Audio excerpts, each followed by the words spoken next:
Hello everyone, hello dear students, welcome to ATP star. Hoping that आप सब बहुत बहुत अच्छे होंगे। Myself Vineet Khatri, a graduate from IIT Roorkee and I was ex HOD at Bansal classes Kota as well, and so many things are there. So बच्चों, for the last 14 years I have taught lakhs of students online and thousands of students offline as well. सो बच्चों, बहुत बहुत मज़ा आने वाला है। आज हम अमाइंस को पढ़ने वाले हैं और अमाइंस का वन शॉट देखने वाले हैं। और ये जैसे आप जानते हैं, ATP star is very well known for content to length ratio, very high content to length ratio.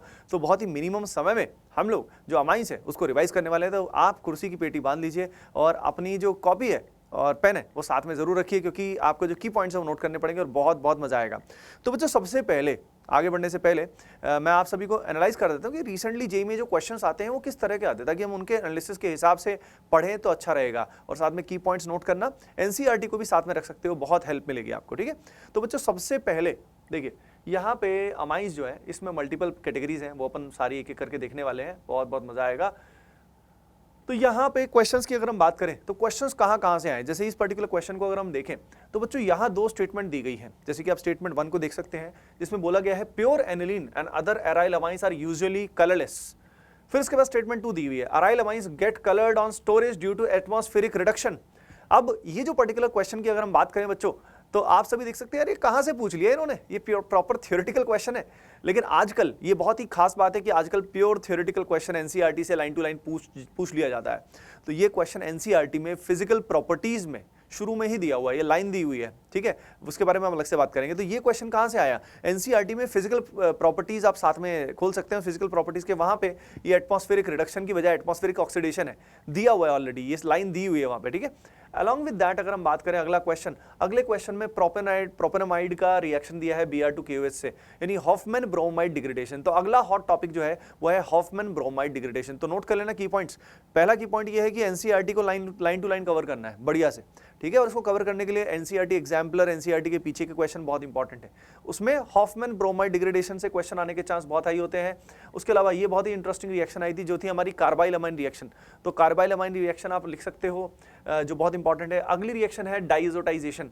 Diazotisation बहुत बहुत इंपॉर्टेंट है, along with Hinsberg test. Diazotization plus Hinsberg test. तो डाइएजोटाइजेशन से एसोसिएटेड क्वेश्चन तो बहुत सारे पॉसिबल हैं। तो डाइएजोटाइजेशन से रिलेटेड जो डाइजोनियम सॉल्ट की रिएक्शंस है उनमें से कुछ भी आने को चांस होते हैं। उसके अलावा एक और बहुत इंपॉर्टेंट रिएक्शन है जिसका नाम है बच्चों गैब्रियल थैलेमाइड रिएक्शन। राइट, तो अमाइंस में ये जो 3-4 पर्टिकुलर चीजें हैं यही सबसे हॉटेस्ट है अगर मैं बोलूँ तो भाई चलो ठीक है। तो अब इसी अप्रोच के साथ हम पूरे चैप्टर को देखने वाले हैं, रिवाइज करने वाले हैं, बहुत बहुत मजा आने वाला है। तो बच्चों सबसे पहले हम बात करते हैं, let us start with preparation से पहले भी हम बात करते हैं भाई क्लासिफिकेशन ऑफ अमाइंस। देखो अमाइंस जो है वो क्लासिफाइड किस चीज में होते हैं। देखो अमाइंस का अपने को पता होना चाहिए कि अमाइंस जो होते हैं वो 3 डिग्री के होते हैं। 3 types of amine are possible. Amine का डिग्री या तो होता है प्राइमरी जिसमें NH2 होता है, या अमाइन होता है सेकेंडरी जिसमें बच्चों NH होता है, या अमाइन के अंदर होता है सिंपली एक नाइट्रोजन। तो अगर यहाँ NH2 है तो उसको बोलते हैं 1 डिग्री, अगर यहाँ पे बच्चों NH है तो उसको बोलते हैं 2 डिग्री, और अगर यहाँ पे हमारे सामने N है तो इसको बोलते हैं 3 डिग्री। 3 तरह के होते हैं। ठीक है, अब यहाँ पे ये जो तीनों अमाइंस होते हैं डिफरेंट डिग्रीज हैं इनकी, इनको डिफरेंट फंक्शनल ग्रुप ट्रीट किया जाता है। They are treated as different functional group, separate functional group इसको माना जाता है। अब उसके अलावा एल्काइल के अलावा अराइल अमाइंस भी होते हैं। अराइल अमाइंस का मतलब क्या होता है, अराइल का मतलब यहाँ पे अराइल ग्रुप्स होने चाहिए, जैसे कि बेंजीन या उसके डेरिवेटिव होने चाहिए।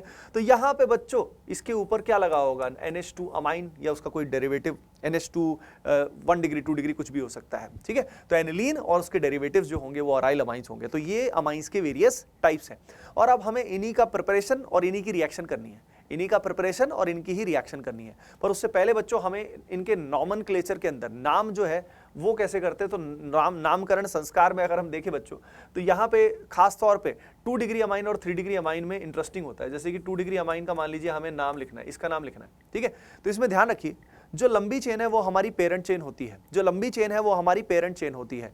तो लंबी चेन पेरेंट चेन हो गई। तो ये जो आपको दिखाई दे रहा है नाइट्रोजन पे जो लगा हुआ मिथाइल है, ये हमारा लोकेंट हो गया। तो इसको हम क्या नाम देंगे, इसको नाम देंगे N मिथाइल। कैपिटल N आएगा, फिर आएगा मिथाइल, और फिर 2 कार्बन है, ये पेरेंट चेन है तो यहाँ पे आएगा एन अमाइन। तो यहाँ पे जो लोकेंट है उसको हम बताएंगे ना कि भाई वो क्या है। सिमिलरली अगर हमारे सामने बच्चों यहाँ पे आ जाता है कुछ ऐसा, इसको कुछ ऐसा मान लेते हैं। अब नाइट्रोजन पे एक लगा है मिथाइल, एक लगा है प्रोपाइल, एक लगा है इथाइल। अब यहाँ पे अगर हमको काम करना है तो कैसे करेंगे। तो बच्चों यहाँ पे अगर हमें काम करना है तो बहुत सिंपल है, यहाँ पे ये पेरेंट चेन हो गई जो सबसे लंबी है, ये दो हमारे लोकेंट हो गए, एक लोकेंट हमारा मिथाइल है, एक हमारा इथाइल है। तो अब इसका नाम हम लिख देंगे अल्फाबेटिकल ऑर्डर में, N ethyl N methyl propanamine, N ethyl N methyl propanamine. तो नॉमेनक्लेचर में ये पर्टिकुलर चीज जो है ये इंपॉर्टेंट होती है। उसके अलावा एरोमेटिक कुछ कंपाउंड्स होते हैं जिनका अपने को कॉमन नेम पता होना चाहिए, जो यहाँ पे लिस्ट दी हुई है, ये प्रॉपर एनसीईआरटी बेस्ड लिस्ट है बच्चों, और इस लिस्ट में जो इंपॉर्टेंट नाम है वो मैं आपको बताना चाहता हूँ, वो होते हैं ये वाले, ये पर्टिकुलर टोलुडीन। ये टोलुडीन जो होता है बच्चों ये बड़ा इंपॉर्टेंट है, कई बार क्वेश्चन इससे रिलेटेड आ सकता है, और पता लगे टोलुडीन हमें दिया लेकिन हमें इसका स्ट्रक्चर नहीं पता और उसी कारण फंस जाएंगे। तो टोलुडीन में ध्यान रखिए, टोलुडीन में टोलू होता है, टोलू का मतलब क्या है बच्चों, टोलुइन आया, टोलुइन मतलब बेंजीन पे CH3 है और साथ में हमारे पास एनिलीन है। तो टोलुइन और एनिलीन जो होते हैं ये यहाँ पे दोनों के दोनों सिस्टम्स आपको दिखाई दे रहे हैं, दोनों चीजें अवेलेबल होती हैं। अब ये ऑर्थोटोलुडीन है, पैराटोलुडीन आप सभी समझ सकते हैं कि क्या होगा, you can understand paratoluidine very easily, ठीक है, बस ये होता है। तो ये अपने को क्लियर होना चाहिए वेरी क्लियरली। अब हम देखने वाले प्रिपरेशन, भाई अब अमाइंस का प्रिपरेशन कैसे होगा। तो अमाइंस जो है सीधी सी बात है भाई, अमाइंस में हमें चाहिए क्या, NH2 चाहिए। क्या चाहिए बच्चों, NH2 चाहिए। अब NH2 कहाँ से बन सकता है, NH2 बन सकता है NO2 से। जब नाइट्रोजन पे दो ऑक्सीजन्स को मैं हटा दूंगा, रास्ते से निकाल दूंगा, तो हमारा क्या बनेगा, अमाइन बनेगा। ऑक्सीजन के रिमूवल को कौन से रिएक्शन बोलते हैं बच्चों, ऑक्सीजन के रिमूवल को बोला जाता है रिडक्शन रिएक्शन। तो यहाँ पे रिडक्शन होने वाला है। रिडक्शन करने के लिए यहाँ पे दो रिएजेंट पॉसिबल हैं, या तो हम हाइड्रोजन के साथ पैलेडियम ले सकते हैं बच्चों, और उसके साथ हम एक सॉल्वेंट लेते हैं इथेनॉल। तो हाइड्रोजन के साथ पैलेडियम लोगे तो भी वो NO2 को रिड्यूस करेगा, ऑक्सीजन हटेगा, हाइड्रोजन आएगा। Along with that there is one more reagent which you can take, वो होता है FeHCl। आयरन के साथ HCl ले सकते हो या SN के साथ भी HCl ले सकते हो। अब इनको समझना भी आसान है, इसका लॉजिक बहुत सिंपल है भाई, हाइड्रोजनेशन करोगे तो हाइड्रोजन आएगा और ऑक्सीजन जाएगा ना बच्चों। सिमिलरली यहाँ पे जब आयरन और HCl लिया, यानी मेटल के साथ एसिड लिया, तो एसिड हमें क्या प्रोवाइड करेगा, एसिड हमें H+ प्रोवाइड करेगा, और जो मेटल है वो हमें क्या प्रोवाइड करेगा, इलेक्ट्रॉन्स। तो वो जो इलेक्ट्रॉन्स है वो यहाँ से नाइट्रोजन को मिलेंगे ताकि ऑक्सीजन यहाँ से निकल जाए, और फिर नाइट्रोजन को फाइनली हाइड्रोजन किससे मिलेगा, एसिड से मिलेगा। तो ये दिमाग में फंडा क्लियर हो रहा है कि यहाँ पे एसिड क्या कर रहा है, और यहाँ पे हमारे सामने जो ये आयरन और SN दिया हुआ है ये क्या कर रहा है। चलो बच्चों अब उससे आगे चलते हैं। यहाँ पे हमारे सामने दिया हुआ है अमोनिया और साथ में दिया हुआ है एल्काइल हैलाइड। अब ये रिएक्शन करेंगे तो क्या होगा भाई, ये रिएक्शन करेंगे तो यहाँ SN2 मैकेनिज्म होगा, बिकॉज कार्बन पे Δ+ है, क्योंकि क्लोरीन का इलेक्ट्रॉन नेगेटिविटी ज्यादा है। अब यहाँ पे ये इलेक्ट्रॉन पेयर इधर देगा जिससे क्लोरीन यहाँ से निकल जाएगा। जैसे कि आप जानते हो सभी, जिंदगी में एक नया बॉन्ड बनाने के लिए पुराना बॉन्ड तोड़ना पड़ता है। तो यहाँ पे एक नया बॉन्ड बनाने के लिए पुराना टूटा और यहाँ पे बन गया NH3+। अब NH3+ को अगर हमें NH2 में कन्वर्ट करना है तो हमें यहाँ पे बेस यूज करना पड़ता है, जिससे ये NH2 में कन्वर्ट होता है। अब इसके बाद ये जो प्राइमरी अमाइन प्रोड्यूस होता है बच्चों, अगर एल्काइल हैलाइड अवेलेबल है तो ये रिएक्शन फर्दर पॉसिबल है, this reaction will take place further. तो ये रिएक्शन होती जाएगी होती जाएगी होती जाएगी, यानी प्राइमरी अमाइन की यील्ड अच्छी लाना इसमें डिफिकल्ट रहेगा, क्योंकि प्राइमरी अमाइन जो है it is highly reactive and it can react further. तो यहाँ देखा कि इस प्रोसेस में अमाइन बन सकता है, बट प्राइमरी अमाइन का यील्ड अच्छा बनाना मुश्किल है, डिफिकल्ट है। आजकल आप समझ रहे हो ना, कंसेप्चुअल क्वेश्चन भी इस तरह पे आ जाते हैं। बहुत टफ क्वेश्चंस नहीं आते, लेकिन कंसेप्चुअल आ जाते हैं। पूछ लेगा आपसे कि यील्ड अच्छी आएगी नहीं आएगी, मतलब अच्छे क्वेश्चंस आते हैं। इवन जेईई मेन में भी अगर हम बात करें बच्चों। अब उसके बाद अगर हमारे सामने दिया हुआ है साइनाइड, साइनाइड को अगर हमें कन्वर्ट करना है अमाइन में, तो नेचुरली आप देख रहे हो बच्चों, यहाँ पे हाइड्रोजन का एडिशन हो रहा है। हाइड्रोजन का एडिशन का मतलब क्या करना है, हमें रिडक्शन करना है। रिडक्शन करने के लिए किसका यूज करोगे, देखो रिडक्शन करने के लिए या तो कैटालिटिक हाइड्रोजनेशन का यूज करोगे, H2 निकल का यूज कर लो, या उसके अलावा एक और रिएजेंट है जिसका यूज कर सकते हो। यहाँ पे सोडियम के साथ मरकरी यूज करोगे और उसके अलावा इथेनॉल यूज करोगे। सोडियम के साथ मरकरी यूज करोगे और उसके साथ इथेनॉल यूज करोगे, तो इससे क्या होगा, जो सोडियम है आप सभी जानते हो, सोडियम जिंदगी में क्या करता है, बहुत ही जोशीला है, इलेक्ट्रॉन देगा, और ETOH हमें हाइड्रोजन देगा। तो इलेक्ट्रॉन्स का एडिशन जो होता है वो रिडक्शन होता है। तो इलेक्ट्रॉन्स कहाँ आएंगे, इलेक्ट्रॉन्स यहाँ जाएंगे, जिससे पाई बॉन्ड टूटता जाएगा, and for that you will get this. अब चलते हैं जिंदगी में थोड़ा सा आगे, अब मजा आएगा। यहाँ पे RCONH2 को अगर हमें कन्वर्ट करना है RCH2NH2 में, NH2 में करना है, तो यहाँ पे ये कैसे बनेगा? सो बच्चों यहाँ पे C डबल बॉन्ड O को CH2 में कन्वर्ट करने के लिए you have to use a amazing expensive reagent known as LiAlH4। तो LiAlH4 का अगर आप उपयोग करते हैं तो व्हाट यू गेट इज, आपको मिलेगा कुछ ऐसा। यहाँ पे रिडक्शन बहुत ही सुप्रीम, बहुत ही अच्छे तरीके से होती है, जिससे C डबल बॉन्ड O हट जाता है, मतलब डबल बॉन्ड O हट जाता है। अब यहाँ पे अगर मुझे नंबर ऑफ कार्बन कम लेना है, मान लीजिए मुझे बनाना है RNH2, तो बच्चों बहुत बहुत इंपॉर्टेंट रिएक्शन यहाँ पे आपके सामने मैं पेश करने वाला हूँ, वो है 1 unit of halogen plus 4 unit of alcohol. यहाँ पे 1 मोल हेलोजन का, ब्रोमीन का यूज होता है और 4 मोल यहाँ पे एल्कली के यूज होते हैं, और ये रिएक्शन बड़ी इंपॉर्टेंट है। इस रिएक्शन का नाम क्या है? HBD, यानी हैप्पी बर्थडे है क्या बच्चों? नहीं, इस रिएक्शन का नाम हैप्पी बर्थडे नहीं है, इस रिएक्शन का नाम है Hofmann bromamide degradation. Hofmann bromamide degradation, क्योंकि यहाँ पे नंबर ऑफ कार्बन कम हो जाते हैं। तो मान लीजिए ये रिएक्शन बड़ी इंपॉर्टेंट है, तो एक एग्जांपल इसका और देना बड़ा इंपॉर्टेंट है। जैसे कि मान लीजिए हमारे सामने बेंजामाइड है और बेंजामाइड से हमें बनाना है एनिलीन, तो अगर हमें नंबर ऑफ कार्बन डिक्रीज करने हैं तो मैं इसी का हेलोजन प्लस KOH का यूज करूंगा। अब एक बात होती है, हेलोजन जो होता है बच्चों वो KOH के मीडियम में यानी एल्कली मीडियम में क्या करता है? डिसप्रपोर्शनेशन रिएक्शन करता है। It undergoes disproportionation reaction. तो अगर वो डिसप्रपोर्शनेशन करता है तो यहाँ पे हाइपोहेलाइड आयन बन जाता है, KOBr बन जाता है, OBr माइनस बनता है। तो क्वेश्चन देने वाला इस तरीके से भी सवाल दे सकता है कि चलो भाई यहाँ पे हाइपोहेलाइड आयन दिया है, हाइपोहेलाइड मतलब OBr माइनस, तो question can come in this way और दिस वे। उसके अलावा बच्चों यहाँ पे ये भी हो जाता है कि मोलर रेशो भी पूछ लेता है कई बार, आजकल मोलर रेशो पे भी क्वेश्चन आ जाता है कि कितना यूनिट ब्रोमीन का, कितना यूनिट KOH का यूज यहाँ पे हो रहा है। हाँ जी हाँ, अब ये सबसे हॉटेस्ट रिएक्शन है, मैं आपको क्लियरली बताऊं तो। अब इसके साथ साथ अगली जो हॉटेस्ट रिएक्शन है बच्चों, इसका नाम है गैब्रियल थैलिमाइड रिएक्शन। यहाँ पे ये जो जमूरा आपको दिया हुआ है ये थैलिमाइड है। क्या नाम है इसका? थैलिमाइड। गैब्रियल ने रिएक्शन कराई थी, तो Gabriel phthalimide reaction. Gabriel phthalimide के अंदर सबसे पहले क्या लेते हैं? बेस लेते हैं। और बेस का जिंदगी में क्या काम होता है बच्चों? बेस का काम है एसिडिक H को निकालना। अब ये जो हाइड्रोजन है ये एसिडिक इसीलिए है because after the removal of H plus nitrogen पे नेगेटिव आएगा, और ये नाइट्रोजन पे जब नेगेटिव आएगा तो दोनों तरफ क्या करेगा? रेजोनेंस करेगा बच्चों। Yes everyone. अब यहाँ पे ये जो आपको दिखाई दे रहा है, ये जो बन गया है, इसके सामने क्या लिया जाता है? कोई एल्काइल हैलाइड लिया जाता है। यहाँ पे ऑब्वियसली एल्काइल हैलाइड ऐसा लिया जाता है जिसपे SN2 मैकेनिज्म पॉसिबल हो, और आप सभी जानते हो कि अगर यहाँ पे मैंने 3 डिग्री एल्काइल हैलाइड लिया या मान लीजिए मैंने एराइल हैलाइड लिया, तो ऐसे केस में रिएक्शन पॉसिबल नहीं होगी। और अगर ऐसे केस में रिएक्शन पॉसिबल नहीं होगी तो उससे एसोसिएटेड अमाइन जो है वो भी नहीं बन पाएगा। तो यहाँ पे मैं ट्रिक भी आपको बताने वाला। अब यहाँ पे बच्चों क्या बन जाएगा? यहाँ पे बन जाएगा कुछ ऐसा, कैसा भैया? ऐसा बन जाएगा। यहाँ पे एन एल्काइल थैलेमाइड बन गया, एन एल्काइल थैलेमाइड। कभी कभी क्वेश्चन में ऐसे भी सीधा आपको ये इस पोजीशन पे दे देता है कि बताओ भाई अब इसके बाद क्या होगा। अब यहाँ पे अगर मुझे अमाइन में कन्वर्ट करना है बच्चों, तो यहाँ पे इसका बेसिक हाइड्रोलिसिस किया जाता है। एसिडिक से भी आंसर आ जाएगा, पर यहाँ पे जो NCERT में दिया है वो बेसिक हाइड्रोलिसिस दिया है, जिसमें जो बेस है वो यहाँ पे हाइड्रोलिसिस करेगा। ये बॉन्ड यहाँ से टूट जाएंगे बच्चों, जिसमें डायरेक्ट शॉर्ट ट्रिक से आप क्या कर सकते हो? नाइट्रोजन को दोगे 2 हाइड्रोजन, और यहाँ पे जो कार्बन आपको दिखाई दे रहा है इनको OH दोगे, क्योंकि हाइड्रोलिसिस में पानी आता है और HOH मिलके क्या होता है? वाटर होता है। तो इस बेसिस पे what you will get is, आपको मिल जाएगा यहाँ पे RNH2।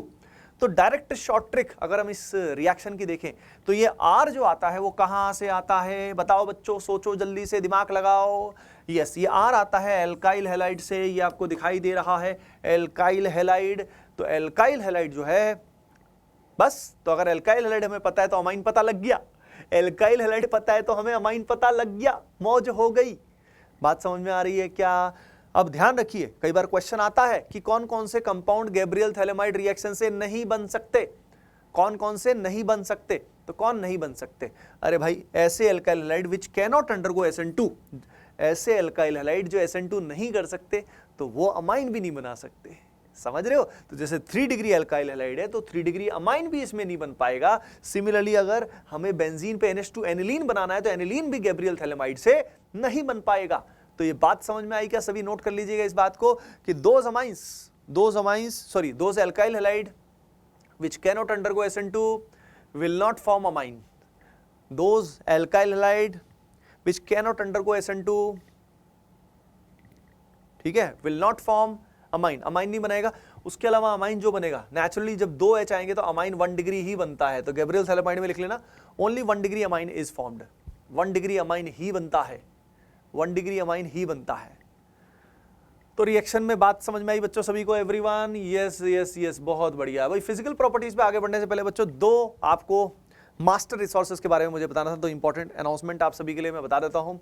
तो बच्चों पहली चीज तो है कि टेस्ट सीरीज जो है ATP स्टार की JEE मेन 2024 के लिए, the test series is updated as per the revise syllabus. तो इंडिया की जो मोस्ट रेलेवेंट टेस्ट सीरीज है दैट इज अवेलेबल नाउ, आप सभी उनको जरूर ज्वाइन कर लेना, बहुत हेल्पफुल रहेगी आप सभी के लिए। अलोंग विद दैट जो बच्चों क्रैश कोर्स है फॉर JEE मेन 2024 जिसका नाम है रैंक बूस्टिंग कोर्स RBC, ये भी it is also updated as per the recent syllabus, तो उसको भी आप ज्वाइन कर सकते हैं। डिस्क्रिप्शन में सारी डिटेल्स दी हुई है। ओके बच्चों, है ना? और आप सीधा वेबसाइट और ऐप को भी विजिट कर सकते हैं, वहां से भी डायरेक्टली यू कैन एनरोल, है ना? अब हम बात करते हैं किस बारे में बात करते हैं? फिजिकल प्रॉपर्टीज के बारे में बात करते हैं। देखो फिजिकल प्रॉपर्टीज में अगर बात करें ना, तो सबसे पहली चीज अपने को क्लियर होनी चाहिए कि अमाइंस और अल्कोहल में क्या डिफरेंस आता है। जैसे कि यहाँ पे हमारे सामने इथाइल अमाइन है और हमारे सामने यहाँ पे अल्कोहल है, तो दोनों में अगर हम देखें तो दोनों का मॉलिक्यूलर मास लगभग सिमिलर होता है। जब दोनों का मॉलिक्यूलर मास सिमिलर होता है तो डिफरेंस किस चीज में आता है? डिफरेंस एक तो आता है इलेक्ट्रॉन नेगेटिविटी में। O का इलेक्ट्रॉन नेगेटिविटी नाइट्रोजन से ज्यादा होता है, जिस कारण हाइड्रोजन पे डेल प्लस की वैल्यू क्या होती है? डेल्टा प्लस की वैल्यू ज्यादा होती है, यानी alcohol is able to make stronger hydrogen bond. Hence अगर हम बॉइलिंग पॉइंट की बात करें तो बच्चों यहाँ पे आप देखिए, यहाँ पे मोलर मास सिमिलर है। इधर देखिए, ये है ब्यूटेन अमाइन और ये हमारा है ब्यूटेनॉल, दोनों का मोलर मास सिमिलर है, लेकिन बॉइलिंग पॉइंट में डिफरेंस कितना आ रहा है? 40 केल्विन का, 40 का डिफरेंस आ गया। तो डिफरेंस क्यों आया, समझ में आया क्या? आ गई बात। अगर हमारे सामने 1 डिग्री अमाइन है, 2 डिग्री अमाइन है, 3 डिग्री अमाइन है, तो ऐसे केस में सबसे ज्यादा बॉइलिंग पॉइंट किसका होता है? 1 डिग्री का होता है। द रीजन इज यहाँ पे नाइट्रोजन के पास ऐसे 2 हाइड्रोजन जुड़े हैं बच्चों which are capable to make hydrogen bond.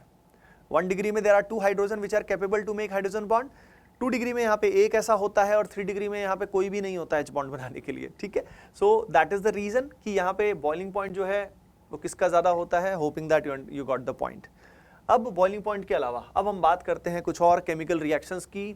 तो केमिकल रिएक्शंस अगर हम देखें तो उससे पहले जो NCERT में भी दिया हुआ है वो है बेसिक स्ट्रेंथ वाला गेम। देखो अमाइंस की बेसिक स्ट्रेंथ को हमने GOC में बहुत डिटेल में ढंग से डिस्कस कर लिया ऑलरेडी, ठीक है? लेकिन NCERT में अगर हम बात करें बच्चों तो NCERT में जो अमाइंस है वो यहीं पे दिए हुए, मतलब वो NCERT में इस चैप्टर में पर्टिकुलरली दिए हुए हैं। तो इसमें ओवरऑल NCERT के हिसाब से ये चीज़ ध्यान रखिएगा कुछ चीज़ें। जैसे पहली चीज़ अमाइंस में ये होता है कि जो हमारा ये जो गुआनिडीन वाला एग्जाम्पल होता है, जैसे कि आप सभी को पता होना चाहिए, यहाँ पे NH है, यहाँ पे NH2 है और यहाँ पे NH2 है। इस तरह का जो एग्जाम्पल होता है इसको बोलते हैं गुआनिडीन। सुना आपने सभी ने? ये वर्ल्ड का one of the strongest base है। तो इसका बेसिक स्ट्रेंथ जो होता है बच्चों, it is even more than 1 degree aliphatic amine. तो एलिफेटिक अमाइन से ज्यादा बेसिक स्ट्रेंथ इसका होता है। उसके अलावा इन सब का बेसिक स्ट्रेंथ जो होता है बच्चों वो एराइल अमाइन से ज्यादा होता है, क्योंकि एराइल अमाइंस जो होते हैं बच्चों इनका जो लोन पेयर होता है वो बेंजीन के साथ क्या कर रहा होता है? रेजोनेंस कर रहा होता है। हेंस उसकी अवेलेबिलिटी कम होती है, बेसिक स्ट्रेंथ क्या हो जाती है? कम हो जाती है। You got the point? तो यहाँ पे एक टेबल है, इस टेबल को सभी को ऑब्जर्व करना है बहुत ढंग से। और ये ओवरऑल ऑर्डर के अलावा हमें एक और चीज बहुत ढंग से पता होनी चाहिए एक्वस फेज में, वो है the order of 213 and the order of 231। ये होता है in the case of methylamine और ये होता है in the case of ethylamine, and ये होता है in the case of aqueous phase. Normal अगर हमारे सामने गैसियस फेज है तो order simply 3 degree, 2 degree, 1 degree का होता है। 3 डिग्री का बेसिक स्ट्रेंथ सबसे अधिक होता है, फिर 2 डिग्री, फिर 1 डिग्री। लेकिन पानी के केस में अगर मिथाइलमाइन होगा तो मिथाइलमाइन में अगर हमारे पास 2 डिग्री आएगा तो उसका बेसिक स्ट्रेंथ हाईएस्ट होगा। दोनों में 2 जीतता है, यहाँ पे 213 होता है, यहाँ पे 231 होता है। ये ऑर्डर्स NCERT में दिए हुए हैं, hence they are very very important. उसके अलावा इन सबको भी देख लीजिएगा, इनको ओपन करिएगा, थोड़ा वर्कआउट करिएगा, तो आपकी मेहनत करोगे तो साथ में बहुत बढ़िया रहेगा। अब हम अमाइंस की कुछ रिएक्शंस के बारे में बात करते हैं बच्चों। अमाइंस की कुछ रिएक्शंस है जो बड़ी इंपॉर्टेंट है। जैसे अगर हमारे सामने अमाइन में दिया हुआ है अमाइन, ये रहा हमारा अमाइन, और अमाइन के साथ हमें दिया हुआ है CHCl3 + 3KOH। CHCl3 + 3KOH ये जो पर्टिकुलर रिएक्शन है बच्चों, ये रिएक्शन के अंदर क्या होता है? इस रिएक्शन में हमारे पास एक इंटरमीडिएट बनता है जो होता है कार्बिन, CCl2 डाइक्लोरोकार्बिन इसके अंदर बनता है। रिएक्शन होके NH2 जो है बच्चों वो किस में कन्वर्ट होता है, वो कन्वर्ट होता है isocyanide. Foul smelling isocyanide is formed. क्या बनता है यहाँ पे बच्चों, फाउल स्मेलिंग आइसोसाइनाइड यहाँ पे फॉर्म होता है। तो ये जो टेस्ट होता है, it is a test for 1 degree amine. 1 degree amine ये रिएक्शन देता है, लेकिन इसके बाद 2 डिग्री 3 डिग्री ये रिएक्शन नहीं देता है। अब उसके बाद HNO2 के साथ जो रिएक्शन है, HNO2 के साथ ये होता है नाइट्रस एसिड, और इसमें होता है डाईएजोटाइजेशन, यानी NH2 हट के आता है बच्चों N2+, ठीक है, NH2 हट के N2+ आता है। लेकिन ये जो एलिफेटिक डाइजोनियम है ये हाईली अनस्टेबल है, क्योंकि दुनिया का one of the best leaving group कौन होता है, N2 होता है, जो आता ही क्यों है, जाने के लिए। तो यहां से N2 निकल जाएगा, N2 निकल के बच्चों क्या बनेगा, R+ बनेगा, और R+ जो है एक्वस फेज एज्यूम करेंगे, तो यहाँ पे प्लस की जगह पे OH आ जाएगा, क्योंकि एक्वस फेज में water will act as a nucleophile. तो आपने देखा aliphatic diazonium salt is not stable at all, तो वो diazonium salt converts to alcohol rapidly and the carbocation formed can undergo rearrangement. ये जो कार्बोकेटायन बनता है ये रीअरेंजमेंट कर सकता है। समझ में आ रही क्या बात। अब यहाँ पे अगर अमाइन का रिएक्शन हम करते हैं किसके साथ, एसिड क्लोराइड के साथ, तो क्या होगा भाई, बहुत सिंपल है। एसिड क्लोराइड के साथ SNAE मैकेनिज्म होगा, जिसके अंदर पहले एडिशन होता है, यानी पाई बॉन्ड पहले टूटता है, अगले स्टेप में बच्चों पाई बॉन्ड रीफॉर्म होता है और फिर लिविंग ग्रुप निकल जाता है। तो यहां बन जाता है RNHC डबल बॉन्ड OCH3। तो इसका असाइलेशन हो गया। तो ये अमाइन का क्या है बच्चों, असाइलेशन, क्योंकि ये जो ग्रुप COCH3 तुम्हें दिखाई दे रहा है ये कैसा ग्रुप होता है, ये होता है असाइल ग्रुप, या एसिटाइल भी बोलते हैं इसको, और शॉर्ट में इसको AC से भी रिप्रेजेंट करते हैं। सेम थिंग विल हैपन जब यहाँ पे हम एसिटिक एनहाइड्राइड लेंगे बच्चों। जब एसिटिक एनहाइड्राइड लेंगे तो भी same mechanism will take place, बस यहाँ पे इसके साथ क्या बन जाएगा, एसिटिक एसिड बन जाएगा।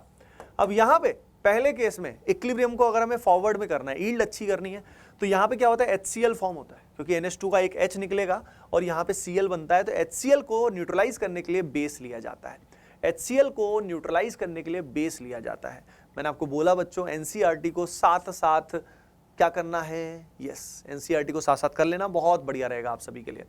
अब उसके बाद ये रिएक्शन समझ में आ गई। एक और रिएक्शन होती है जिसके अंदर एक रिएजेंट होता है जिसको बोलते हैं HR। HR का मतलब यहाँ पे हरियाणा नहीं है, HR का मतलब यहाँ पे है बच्चों हिंसबर्ग रिएजेंट। हिंसबर्ग रिएजेंट की अगर हम बात करें बच्चों, तो ये होता है बेंजीन सल्फोनिल क्लोराइड। इसका नाम लिख लीजिए सभी के सभी, बेंजीन सल्फोनिल क्लोराइड। अब ये बेंजीन सल्फोनिल क्लोराइड जो होता है बच्चों, इसमें भी SNAE मैकेनिज्म होता है जिसमें हेलोजन निकल जाता है।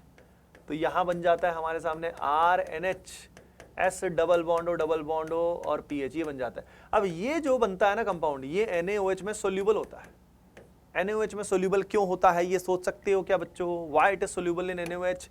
सभी बच्चे कमेंट सेक्शन में बताइएगा। एंड जो बच्चे इस सेशन को एंजॉय कर रहे हैं बच्चों, मेक श्योर लाइक्स आपके रुकने नहीं चाहिए, एंड कमेंट सेक्शन में भी बताइएगा कि ये सेशन कितना जोरदार आपको लगा, कितना आपको रिलेटेबल लगा, कितना आपको पावरफुल ये सेशन लगा। ठीक है, सभी ये अपने लाइक से, आपके सपोर्ट से, प्यार से यार हम लोग बनते हैं, बहुत ज़रूरी होते हैं हमारे लिए, है ना। तो ये ज़रूर करना, कॉमेंट सेक्शन में बताना सभी के सभी, यस एवरीवन। तो ये बात समझ में आई। अब यहीं पे अगर हमारे पास 1 डिग्री अमाइन की बजाय बच्चों 2 डिग्री अमाइन है ना, तो वो हमारा हिंसबर्ग रिएजेंट से तो रिएक्शन करेगा, लेकिन उसके बाद NaOH में सोल्यूबल नहीं होगा, क्योंकि उसमें रिप्लेसेबल H है ही नहीं, रिमूवेबल H है ही नहीं, समझ रहे हो। और 3 डिग्री के अंदर हिंसबर्ग रिएजेंट से ही रिएक्शन नहीं होगा। तो ये जो हिंसबर्ग टेस्ट है बच्चों, इसका यूज क्या होता है, it is used to differentiate primary, secondary and tertiary amines. इनको डिफरेंशिएट करने के लिए इसका उपयोग किया जाता है और बहुत मजा आता है। तो ये फंडा होता है बच्चों। चलते हैं आगे। अब हमारे सामने आ गया है एराइल हैलाइड। एराइल हैलाइड में हमारे पास आ चुका है कौन, हमारे पास आ चुका है एनिलीन। तो ये एनिलीन भाई साहब है। अब एनिलीन में हमारी रिएक्शन अगर ब्रोमीन वाटर से करते हैं, तो एनिलीन का पहला इंपॉर्टेंट चीज हमें पता होनी चाहिए कि भाई ये फ्रिडल क्राफ्ट रिएक्शंस नहीं देता है, ना ही ये फ्रिडल क्राफ्ट एल्काइलेशन देता है, ना ही ये असाइलेशन देता है, क्योंकि उनके अंदर लुईस एसिड यूज किया जाता है AlCl3। और लुईस एसिड के साथ क्या करता है, ये अपना जोश जो है ना वो काबू में नहीं रखता और जोश में होश खो बैठता है। हम भी ज़िंदगी में जब जोश में होश खो बैठते हैं तो कुछ ना कुछ बुरा ही होता है। ओवरऑल अगर हम बात करें तो हर डायमेंशन में अगर हम बात करें तो मेरे फादर हमेशा, मेरे पापा हमेशा ज़िंदगी में बोलते हैं, मुझसे बचपन से बोलते हैं कि जोश में बेटा जोश रखो, लेकिन जोश में होश होना बहुत ज़रूरी है। यानी aim for the sky but your feet should be on the ground. तो ये बहुत बहुत इंपॉर्टेंट लेसन है जो आपको भी सभी को पता होना चाहिए कि कीप योर नर्व्स काम and do your job properly, do your work properly, that is important. ठीक है, कई बार हमें सक्सेस मिलती है तो हम बहुत ज़्यादा जोश में आ जाते हैं, बहुत ज़्यादा जोश में आ जाते हैं, और जब फेलियर मिलता है तो बहुत ज़्यादा दुखी हो जाते हैं। नहीं नहीं नहीं नहीं, एंजॉय बेटा, सुख दुख से ऊपर निकलो और अपना काम जो है वो तगड़े तरीके से करो, है ना सभी के सभी। ओके बच्चों, यस, जय श्री राम। तो यहाँ पे अगर हम बात करें तो AlCl3 के साथ रिएक्शन करके रिंग डीएक्टिवेट हो जाती है, रिंग स्ट्रांगली डीएक्टिवेट हो जाती है, बिकॉज NH2 प्लस बन जाता है, और बेंजीन पे NH2 प्लस मतलब स्ट्रांगली इलेक्ट्रॉन विड्रॉइंग ग्रुप हो जाता है। अब यहाँ पे अगर ब्रोमीन वाटर लें तो ब्रोमीन वाटर में रिएक्शन बड़ी पावरफुल होगी, जिसमें इन तीनों पोजीशंस पे बच्चों, क्योंकि एनिलीन सो रिएक्टिव, इतना जोशीला है कि तीनों पोजीशन पे बच्चों ब्रोमीन आ जाएगा, तीनों ऑर्थो पैरा पोजीशन मिला के, एंड ये व्हाइट कलर का पीपीटी बन जाएगा, व्हाइट कलर का पीपीटी बन जाएगा। लेकिन मान लो हमें 3 ब्रोमीन नहीं चाहिए, हमें चाहिए भैया कि एक ही ब्रोमीन आइए, एक ही और पैरा पे आए, तो उसके लिए पहले क्या किया जाएगा, असाइलेशन।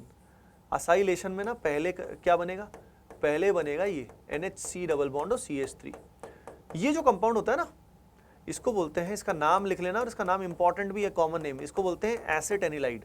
इसका नाम लिख लीजिएगा सभी के सभी बच्चों, सभी के सभी, ऑल द ठुल्लूज across the nation, all the ATPs across the nation, yes, and that is acid anilide. अब इसमें जो ब्रोमीन और एसिटिक एसिड लोगे तो अब क्या होगा, ब्रोमीन यहाँ पे आ जाएगा पैरा पोजीशन पे, क्योंकि अब ये बड़ा ग्रुप हो गया, एंड हेंस अब ये क्या है, ये एक एक्टिवेटिंग ग्रुप है। एक्टिवेटिंग ग्रुप है मतलब +M शो करता है, तो ऑर्थो पैरा डायरेक्टिव नेचर है इसका। लेकिन ऑर्थो पे क्या होगा, काफी रिपल्शंस फील होंगे, तो पैरा पे ब्रोमीन आएगा। अब मुझे अगर इसको रिमूव करना है, इसको रिमूव करने के लिए लास्ट में मुझे H+ या OH- का यूज करके इसको रिमूव करना पड़ेगा, एंड फाइनली हाइड्रोलिसिस के बाद हमें जिसकी चाहत थी, जिसका इंतजार था, उसको भाई किसी खास चीज का इंतजार होता, थोड़ा तो पेशेंस रखने पड़ते अपने पे ना, ठीक है। तो यहाँ पे हमारे सामने फाइनल प्रोडक्ट आ गया, यानी रिंग को थोड़ा सा पार्शियली डीएक्टिवेट करना होता है, मतलब पहले से रिएक्टिविटी को डिक्रीज किया गया। तो ये बहुत ही इंपॉर्टेंट मेथड है, यही सिमिलर मेथड आगे भी यूज होगा, मैं बताता हूँ कहाँ पे। एनिलीन में जब नाइट्रेशन करते हैं, नाइट्रेशन का मतलब क्या है, HNO3 + H2SO4, बहुत इंपॉर्टेंट रिएक्शन है बच्चों ये। तो जब मिक्स्ड एसिड यूज करते हैं तो बच्चों यहाँ पे क्या होता है, यहाँ पे हमारे पास एनिलीन में ना पैरा पोजीशन पे भी प्रोडक्ट बनता है, प्लस ऑर्थो भी बनता है, प्लस मेटा भी बनता है। पहली खास बात यह है बच्चों कि यहाँ पे जो ऑर्थो बनता है, जो पैरा बनता है वो 51% है, मेटा वाला 47% है, और ऑर्थो तो बिल्कुल ना के बराबर है, 2% है। नाउ द क्वेश्चन इज कि भाई, तो ये सभी के सभी लिख लेना कि nitration of aniline, in nitration of aniline huge amount of Meta product is formed. इतना मेटा कैसे बन जाता है भाई, मेटा नहीं मेटा। कोटा में खास तौर पे ये लैंग्वेज यूज होती है, पेन को बोलते पेन, मेटा को बोलते मेटा, बैग को बोलते बेग, मेरा बेग दे दे भाई ये है टेंज में है। तो मेटा की अगर हम बात करें तो मेटा में बच्चों क्या हो रहा है, मेटा इतना क्यों बन रहा है, बिकॉज एसिड की प्रेजेंस में अगेन ये अपनी जोश जो है उसमें होश खो बैठा और H+ को एक्सेप्ट करके एनिलीनियम में कन्वर्ट हो गया। और एनिलीनियम जो होता है बच्चों, ये क्या होता है, ये होता है स्ट्रांगली इलेक्ट्रॉन विड्रॉइंग, जिस कारण क्या होता है, जिस कारण यहाँ पे यस मेटा पोजीशन पे कुछ जुड़ने के चांस बहुत बहुत हाई होते हैं, डीएक्टिवेटिंग होता है ना, तो मेटा डायरेक्टिंग होता है, तो that is the reason of strong meta. लेकिन अगर मान लो हमें अब क्या करना है, हमें अब मेटा वाला नहीं चाहिए, तो फिर यही सेम मेथडोलॉजी जो यहाँ लगाई थी वो लगानी पड़ेगी। पहले करना पड़ेगा असाइलेशन, असाइलेशन के बाद करना पड़ेगा नाइट्रेशन, असाइलेशन के बाद नाइट्रेशन। तो acylation is a very important way जिससे एनिलीन काबू में आ जाता है, बहुत जोशीला है, उसको काबू में करने के लिए करना पड़ता है। H2SO4 का यूज करोगे बच्चों और थोड़ा सा तापमान हाई करोगे तो यहाँ पे SO3H आएगा पैरा पोजीशन पे, और यहाँ पे NH2, ऑर्थो पे काफी रिपल्शंस होंगी, है ना। पहले सिंपली एसिड बेस रिएक्शन होता है एनिलीन के साथ, इसका NH3 + HSO4- बनता है, बट एट हायर टेम्परेचर ये पैरा पोजीशन पे आता है। अब यहाँ पे एक इंटरेस्टिंग कंपाउंड बनता है जो बिल्कुल इस जैसा ही है, जिसके साथ ये इक्विलिब्रियम में होता है बच्चों, जो होता है कुछ ऐसा NH3+ और यहाँ पे होता है SO3-। ये जो सामने कंपाउंड बना है ना बच्चों, इसका नाम अपने को पता होना चाहिए, सभी के सभी लिख लेना। इसका नाम होता है सल्फानिलिक एसिड। इसका नाम क्या होता है, इसका नाम होता है सल्फानिलिक एसिड, ठीक है। तो सल्फानिलिक एसिड के अंदर क्या होता है, ये जो एसिडिक H है बच्चों, ये यहाँ से रिमूव होता है, और ये रिमूव होके कहाँ पे जाता है, ये बेस जो है इसके H+ को ले लेता है। तो इस तरह का पर्टिकुलर जो कंपाउंड बनता है जिसके अंदर जितना प्लस चार्ज है उतना ही माइनस चार्ज है। It is a type of zwitter ion, ये एक तरह का ज्विटर आयन है, ट्विटर नहीं, ज्विटर। ट्विटर तो वैसे भी अब रहा नहीं है ना, थैंक्स टू इलोन भैया। तो यहाँ पे आप देख रहे हो कि इसमें ये बन जाता है Na2HCl, सभी जानते हैं ऑलरेडी। यहाँ पे बन जाएगा डाइएजोनियम सॉल्ट। और यहाँ पे बच्चों खास बात ये है कि ये पर्टिकुलर डाइएजोनियम सॉल्ट 0 से 5 डिग्री सेंटीग्रेड पे यानी 273 से 278 केल्विन पे ये स्टेबल होता है। तो आप लिख लीजिएगा aromatic diazonium salt is stable, aromatic diazonium salt is stable at low temperature. इतने लो टेम्परेचर पे वो स्टेबल होता है। चलो भाई बच्चों, जिंदगी में आगे चलते हैं। अब हमें डाइजोनियम सॉल्ट की रिएक्शंस करनी है, डाइजोनियम सॉल्ट की रिएक्शन करेंगे और काम अपना खत्म हो जाएगा आज का, one shot will be over. तो यहाँ पे बच्चों अगर हम ओवरऑल बात करते हैं, बहुत बहुत मजा आने वाला है। देखो यहाँ पे N2+ है, हर रिएक्शन में N2 निकलने वाला है, क्योंकि N2 वर्ल्ड का one of the best leaving group है, जो आता ही क्यों है, जाने के लिए। तो N2 निकल जाएगा और N2 की जगह पे कोई ना कोई न्यूक्लियोफाइल आएगा। तो वाटर में वो न्यूक्लियोफाइल कौन है, OH है भैया, सिंपली। तो OH आ जाएगा। यहाँ पे जो तीनों रिएक्शंस आपको दिखाई दे रही हैं बच्चों, इनको बोलते हैं सैंडमेयर रिएक्शन, सैंडमेयर रिएक्शन बोलते हैं। और सैंडमेयर में हमारे पास क्यूप्रस सॉल्ट लिए जाते हैं, जैसे कि क्यूप्रस क्लोराइड हो गया, क्यूप्रस ब्रोमाइड हो गया, क्यूप्रस साइनाइड हो गया। तो आप बस इतना करना है, नेगेटिवली चार्ज स्पीसी को पहचाने की कौन नेगेटिवली चार्ज स्पीसी, क्योंकि हमें न्यूक्लियोफाइल चाहिए। N2 के निकलने के बाद हमें चाहिए कोई न्यूक्लियोफाइल। तो यहाँ एक में क्लोरीन आएगा, एक में ब्रोमीन आएगा, एक में क्या आएगा, साइनाइड आएगा, सिंपल। अब यहीं पे अगर मैं लेता हूं कॉपर सॉल्ट की बजाय अगर मैंने कॉपर पाउडर्ड फॉर्म में ले लिया, तो अगर पाउडर्ड फॉर्म में ले लिया बच्चों तो फिर क्या होगा, तो ऐसे केस में आंसर तो वही आएगा, एक में Cl एक में Br आएगा। ये जो रिएक्शन है बच्चों, इनको बोलते हैं गटरमैन, सॉरी गेटरमैन, गटरमैन नहीं है ये, गटरमैन है कुछ नहीं, कोई नहीं जाने वाला, गेटरमैन रिएक्शन। तो गेटरमैन और सैंडमेयर में डिफरेंस समझ में आ रहा है क्या? यहाँ पे गेटरमैन के अंदर कॉपर एक पाउडर्ड फॉर्म में लिया जा रहा है और यहाँ पे कॉपर क्यूप्रस सॉल्ट लिया जा रहा है। यहीं पे अगर हमने पोटेशियम आयोडाइड ले लिया तो इस रिएक्शन का कोई पर्टिकुलर नाम नहीं है। कई बार बच्चे डाउट पूछते हैं, सर इसका नाम क्या होगा, इनका नाम ये, इनका नाम ये। भाई कई बेनामी रिएक्शन भी होती है, ठीक है, जैसे बेनामी प्रॉपर्टी होती है ना, तो ये कई बेनामी रिएक्शन होती है जिसमें सीधा काम हो जाता है। H3PO2 से हमें हाइड्रोजन मिलेगा और बेंजीन में कन्वर्ट हो जाएगा। यही सेम रिएक्शन बच्चों इथेनॉल में भी हो जाती है। इथेनॉल लोगे तो भी ये हो जाएगा, this will happen in the case of ethanol as well. HbF4 में हमें फ्लोरीन मिलता है, HbF4 में हमें फ्लोरीन मिलता है। इस रिएक्शन का नाम NCERT में नहीं दिया हुआ, लेकिन the reaction is known as Balz Schiemann reaction, Balz Schiemann reaction, ठीक है बच्चों। अच्छा जी, अच्छा एक और रिएक्शन NCERT में दिया हुआ है जो है HbF4 के साथ NaNO2 लेते हैं कॉपर के साथ। तो NaNO2 लेते हैं ना, तो यहाँ पे नाइट्रो ग्रुप आ जाता है। तो फ्लोरोबोरिक एसिड, ये HbF4 क्या होता है, फ्लोरोबोरिक एसिड, और इसके साथ अगर NaNO2 लिया जाएगा तो यहाँ पे NO2 ग्रुप भी, नाइट्रो ग्रुप भी आ सकता है।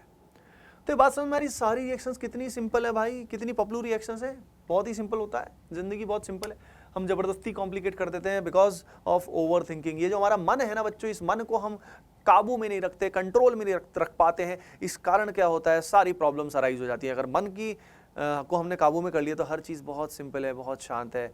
Let's make our life much easier, simpler and much more impactful. अब यहाँ पे देखिए बेंजीन पे N2+ है बच्चों, बेंजीन पे N2+ है तो क्या होगा, तो वो यहाँ पे क्या होता है, इन तीनों जमूरों के साथ phenol, aniline and beta naphthol, इसका नाम है बीटा नेफ्थॉल, इन सबके साथ एक कपलिंग रिएक्शन करता है, इनका नाम है कपलिंग रिएक्शन या डाई फॉर्मेशन भी बोलते हैं, या इसको डाई फॉर्मेशन भी बोलते हैं, क्योंकि कलर रंगीले कंपाउंड बनेंगे यहाँ पे, ठीक है। तो यहाँ पे क्या होने वाला है, ये जो कंपाउंड्स है आप सभी जानते हो कि फिनॉल और ये सब जो कंपाउंड्स हैं ये सब पैरा डायरेक्टिंग होते हैं, तो पैरा पोजीशन पे ये जुड़ जाएगा, N+N बेंजीन आ जाएगा, क्योंकि यहाँ पे N+N है। तो जब ये इसकी पैरा पोजीशन से कपलिंग करेगा, तो पैरा पोजीशन से कपलिंग हुई तो इसको बोलेंगे CN कपलिंग, कार्बन नाइट्रोजन के बीच में नया बॉन्ड बना है। सिमिलरली एनिलीन में यही होगा। अब यहाँ पे ध्यान रखिए, यहाँ पे मीडियम बेसिक होता है, यहाँ पे मीडियम एसिडिक होता है। तो एनिलीन में अगर हम बात करें, तो एनिलीन में अगर हम देखें बच्चों, तो यहाँ पे वही सेम प्रोडक्ट बनेगा, पैरा पोजीशन पे ही आएगा। अब जो ऊपर वाला डाई बनता है बच्चों, इसका कलर होता है ऑरेंज, इसका कलर होता है ऑरेंज, और एनिलीन वाले का कलर होता है yellow, yellow yellow dirty fellow. और बीटा नेफ्थॉल में बच्चों, बीटा नेफ्थॉल में अल्फा पोजीशन पे कपलिंग होता है।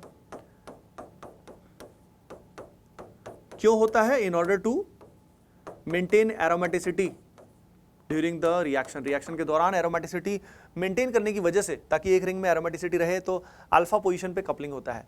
अब यहाँ पे जो बीटा नेफ्थॉल है इसमें कलर जो आता है बच्चों ये रेड आता है। ये बीटा नेफ्थॉल जो है मेनली एडवांस्ड में आता है, जेई मेन में आने के चांस कम होते हैं क्योंकि एनसीईआरटी में नहीं दिया हुआ, बट स्टिल कर लेना चाहिए, इतना तो कर लेना चाहिए।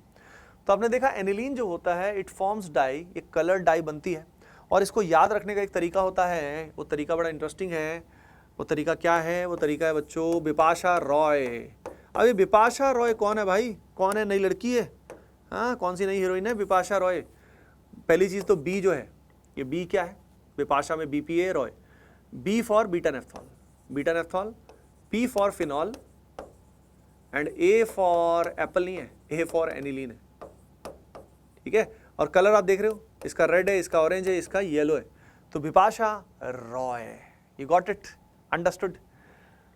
सो भाई आज की कहानी हमने कर ली है, फुल पावर कर ली है, सब कर लिया है ना। होपिंग दैट आपको बहुत बहुत मजा आया होगा। सबसे पहले हमने क्लासिफिकेशन देखा, थोड़ा नॉमेनक्लेचर देखा, टोलुडीन देखा, कुछ नाम देखे, फिर प्रिपरेशन देखा। प्रिपरेशन में कई सारी चीज़ें देखी, फिजिकल प्रॉपर्टी देखी, केमिकल रिएक्शंस देखी, बेसिक स्ट्रेंथ देखा। केमिकल रिएक्शंस के बाद एरोमेटिक डाइजोनियम सॉल्ट से पहले हमने एनिलीन्स की रिएक्शन देखी, फिर हमने बहुत कुछ, आज फिर हमने फाइनली कपलिंग रिएक्शन देखी।